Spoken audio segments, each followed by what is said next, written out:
ಆ ಜಿಪುಣಾಗ್ರೇಸರನ ಕೊನೆಯ ಮಾತು. ಒಬ್ಬ ಜಿಪುಣಾಗ್ರೇಸರನಿದ್ದ. ಹಣ ಕೂಡಿಡುವ ಹುಚ್ಚಿಗೆ ಬಿದ್ದಿದ್ದ ಅವನು ತಾನು ಅನುಭವಿಸದೆ ತನ್ನವರಿಗೂ ಕೊಡದೆ ಇಕ್ಕಲಾರದ ಕೈ ಎಂಜಲು ಎಂಬಂತೆ ಜಿಪುಣತನದಿಂದಲೇ ಬೇಕಾದಷ್ಟು ಹಣ ಸಂಪಾದಿಸಿದ್ದ. ತಾನು ಕೂಡಿಟ್ಟಿರುವ ಹಣದ ಬಗ್ಗೆ ಮನೆಯಲ್ಲಿನ ಯಾರೊಬ್ಬರಿಗೂ ತಿಳಿಸದೆ ಇದ್ದುದರಿಂದ ಮನೆಯವರಿಗೆ ಅವನು ಹೇಗೆ ಸಂಪಾದಿಸಿದ್ದಾನೆ ಎಂಬುದು ತಿಳಿದಿತ್ತೇ ವಿನಾ ಎಷ್ಟು ಸಂಪಾದಿಸಿದ್ದಾನೆ, ಎಲ್ಲೆಲ್ಲಿ ಇಟ್ಟಿದ್ದಾನೆ, ಯಾರೊಂದಿಗೆ ವ್ಯವಹಾರ ಮಾಡಿದ್ದಾನೆ ಎಂಬುದು ತಿಳಿದಿರಲಿಲ್ಲ. ತಿಳಿದುಕೊಳ್ಳಲು ಅವನು ಯಾರಿಗೂ ಅವಕಾಶವನ್ನೇ ಕೊಡುತ್ತಿರಲಿಲ್ಲ. ಇಂದಲ್ಲ ನಾಳೆ ಹೇಳುತ್ತಾನೇನೋ ಎಂಬ ನಿರೀಕ್ಷೆಯಲ್ಲಿ ಮನೆ ಮಂದಿಯೆಲ್ಲ ಅವನು ಕೊಟ್ಟಷ್ಟು ದುಗ್ಗಾಣಿಯಲ್ಲೇ ಹೇಗೋ ಕಾಲ ತಳ್ಳುತ್ತಿದ್ದರು.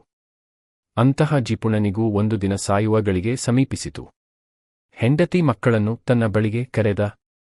ಸಾಯುವ ಗಳಿಗೆಯಲ್ಲಾದರೂ ಹಣದ ಬಗ್ಗೆ ಬಾಯಿ ಬಿಡುವನೇನೋ ಎಂದುಕೊಂಡು ಮನೆಯವರೆಲ್ಲ ಓಡೋಡಿ ಬಂದರು. ಎಲ್ಲರ ಮುಖವನ್ನು ಒಮ್ಮೆ ದಿಟ್ಟಿಸಿ ನೋಡಿದ. ಎಲ್ಲರೂ ಇಲ್ಲಿಯೇ ಇದ್ದಾರೆ ಎಂಬುದನ್ನು ಖಚಿತಪಡಿಸಿಕೊಂಡ. ಮನೆಯವರೆಂದುಕೊಂಡಂತೆ ಅವನು ಹಣಕಾಸಿನ ಬಗ್ಗೆ ತುಟಿಪಿಟುಕೆನ್ನಲಿಲ್ಲ. ಬದಲಿಗೆ ಕಾಶಿಗೆ ಹೋದರೂ ಶಂಭುವಿನ ಚಿಂತೆ ಇತ್ತೇ ಹೊರತು ಶಂಭುವಿನ ಚಿಂತೆ ಬರಲಿಲ್ಲ ಎಂಬಂತೆ. ಅಯ್ಯೋ ಅಯ್ಯೋ, ಅಲ್ಲಿ ಕೊಟ್ಟಿಗೆಯಲ್ಲಿ ಹಸುವಿನ ಹಾಲನ್ನೆಲ್ಲ ಕರುವೆ ಕುಡಿಯುತ್ತಿದೆ. ಅದನ್ನು ಹಾಗೆಯೇ ಬಿಟ್ಟು ಎಲ್ಲರೂ ಇಲ್ಲಿಗೆ ಓಡಿಕೊಂಡು ಬಂದು ಬಿಟ್ಟಿರಾ? ಒಬ್ಬರಾದರೂ ಅಲ್ಲಿದ್ದು ನೋಡಿಕೊಳ್ಳಬಾರದಿತ್ತೆ ಎಂದು ಹೇಳುತ್ತಾ ಪ್ರಾಣ ಬಿಟ್ಟ.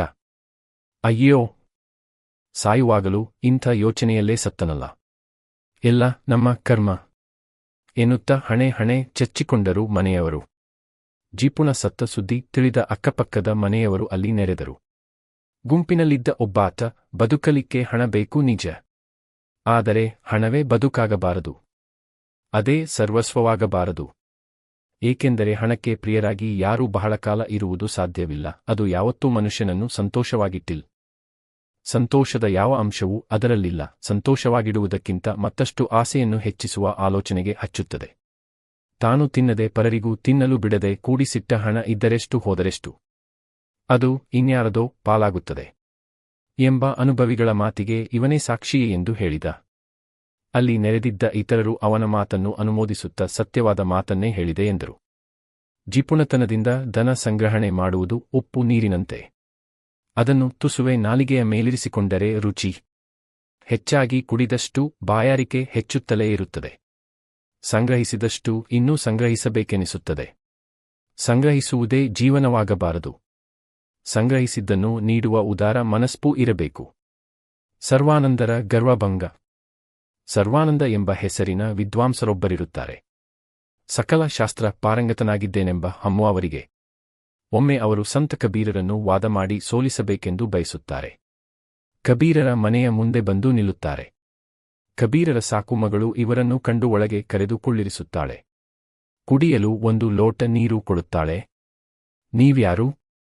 ನಿಮಗೇನು ಬೇಕು ಎಂದು ಕೇಳುತ್ತಾಳೆ. ಸರ್ವಾನಂದ ಮರು ಮಾತನಾಡದೆ ಈ ಲೋಟವನ್ನು ನಿನ್ನ ತಂದೆಗೆ ಕೊಡು, ಎಲ್ಲವೂ ಅವರಿಗೆ ಅರ್ಥವಾಗುತ್ತೆ ಎನ್ನುತ್ತಾರೆ. ಆ ಹುಡುಗಿ ನೀರು ತುಂಬಿದ ಲೋಟವನ್ನು ಕಬೀರರ ಬಳಿ ತೆಗೆದುಕೊಂಡು ಹೋಗುತ್ತಾಳೆ. ಆಗ ಕಬೀರರು ನೀರಿನೊಳಗೆ ಒಂದು ಸಣ್ಣ ದಬ್ಬಳವನ್ನು ಹಾಕುತ್ತಾರೆ. ಲೋಟದಿಂದ ಸ್ವಲ್ಪ ನೀರು ಆಚೆ ಚೆಲ್ಲುತ್ತದೆ. ಹೋಗಿ ಈ ಲೋಟವನ್ನು ಮನೆಗೆ ಬಂದವರಿಗೆ ಕೊಡು. ನಿಮ್ಮ ಪ್ರಶ್ನೆಗೆ ಉತ್ತರ ಇದರಲ್ಲಿದೆ ಎಂದು ಹೇಳು ಎನ್ನುತ್ತಾರೆ. ಸಾಕು ಮಗಳು ತಂದ ಲೋಟವನ್ನು ನೋಡಿದ ಸರ್ವಾನಂದರಿಗೆ ಏನೂ ಅರ್ಥವಾಗುವುದಿಲ್ಲ. ಬದಲಿಗೆ ತಾವೇ ಕಬೀರರ ಬಳಿ ಹೋಗಿ, ನಾನು ಒಡ್ಡಿದ ಪಂದ್ಯದಲ್ಲಿ ನೀವು ಸೋತು ಹೋಗಿರುವುದರಿಂದ ನೀವೀಗ ನನಗೆ, ನೀನು ಗೆದ್ದಿರುವೆ ನಾನು ಸೋತಿರುವೆ ಎಂದು ಜಯಪತ್ರ ಬರೆದುಕೊಡಿ ಎನ್ನುತ್ತಾರೆ. ಕಬೀರರು, ನನಗೆ ಬರೆಯಲು ಬರುವುದಿಲ್ಲ, ನೀವು ಬರೆದುದಕ್ಕೆ ನಾನು ಹೆಬ್ಬೆಟ್ಟು ಒತ್ತುವೆ ಎನ್ನುತ್ತಾರೆ. ಸರ್ವಾನಂದ ಪತ್ರ ಬರೆಯುತ್ತಾರೆ. ಕಬೀರರ ಮುಂದೆ ಹಿಡಿಯುತ್ತಾರೆ. ಕಬೀರರು ಮರು ಮಾತನಾಡದೆ ಪತ್ರಕ್ಕೆ ಹೆಬ್ಬೆಟ್ಟು ಒತ್ತುತ್ತಾರೆ. ಸಂತಸಗೊಂಡ ಸರ್ವಾನಂದ ತಾನು ಕಬೀರರನ್ನು ಸೋಲಿಸಿದೆ ಎಂಬ ಖುಷಿಯಿಂದ ತಮ್ಮ ತಾಯಿಯ ಬಳಿ ಬರುತ್ತಾರೆ. ತಾಯಿಯ ಮುಂದೆ ಪತ್ರವನ್ನು ಓದುತ್ತಾರೆ. ಪತ್ರದಲ್ಲಿ ಶಾಸ್ತ್ರದಲ್ಲಿ ಸರ್ವಾನಂದರು ಸೋತಿದ್ದಾರೆ, ಕಬೀರರು ಗೆದ್ದಿದ್ದಾರೆ ಎಂದಿರುತ್ತದೆ. ಸರ್ವಾನಂದ ಮತ್ತೆ ಕಬೀರರ ಬಳಿ ಹೋಗುತ್ತಾರೆ. ಮತ್ತೊಮ್ಮೆ ಮಗದೊಮ್ಮೆ ಬರೆಸಿಕೊಳ್ಳುತ್ತಾರೆ. ಆದಾಗ್ಯೂ ಒಕ್ಕಣಿಕೆ ಮಾತ್ರ ಮೊದಲಿನಂತೆಯೇ ಇರುತ್ತದೆ. ಸರ್ವಾನಂದರಿಗೆ ಏನಾಗುತ್ತಿದೆ ಎಂದು ತಿಳಿಯಲಾಗದೆ ತಾಯಿಯ ಮುಂದೆ ತಲೆ ಬಗ್ಗಿಸುತ್ತಾರೆ. ಆಗ ತಾಯಿ ಮಗನನ್ನು ಕುರಿತು, ಮಗು ಎಲ್ಲವನ್ನೂ ತಿಳಿದವರು ಯಾರೂ ಇಲ್ಲ, ಏನನ್ನೂ ತಿಳಿಯದವರು ಯಾರೂ ಇಲ್ಲ, ಸುಮ್ಮನೆ ಜಂಬ ಪಡಬೇಡ. ಈಗಲೇ ಗುರುಗಳ ಬಳಿ ಹೋಗಿ ಅವರಲ್ಲಿ ಕ್ಷಮೆ ಕೇಳಿ ಜೀವನ ಸಾರ್ಥಕಪಡಿಸಿಕೋ, ನಾನು ನಿನ್ನೊಂದಿಗೆ ಬರುತ್ತೇನೆ ಎನ್ನುತ್ತಾಳೆ. ಸರ್ವಾನಂದ ತನ್ನ ತಾಯಿಯ ಜತೆಗೂಡಿ ಕಬೀರರ ಬಳಿ ಹೋಗಿ ಕ್ಷಮೆಯಾಚಿಸುತ್ತಾರೆ.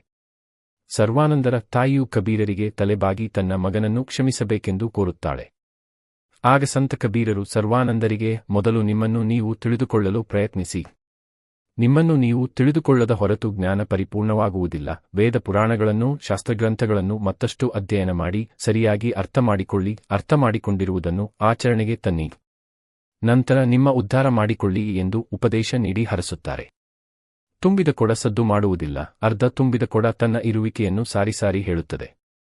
ಹಾಗೆಯೇ ಸಜ್ಜನರಾದ ವಿದ್ವಾಂಸರು ಗರ್ವ ತೋರುವುದಿಲ್ಲ. ಆದರೆ ಗುಣವೇ ಇಲ್ಲದ ಮೂಢರು ತಮ್ಮ ಬಗ್ಗೆ ತಾವೇ ಜಂಬ ಕೊಚ್ಚಿಕೊಳ್ಳುತ್ತಾರೆ. ತಾವೇ ಹೆಚ್ಚೆಂದು ಬೀಗುತ್ತಾರೆ. ಪರಿಪೂರ್ಣ ಜ್ಞಾನದಿಂದ ವಂಚಿತರಾಗುತ್ತಾರೆ.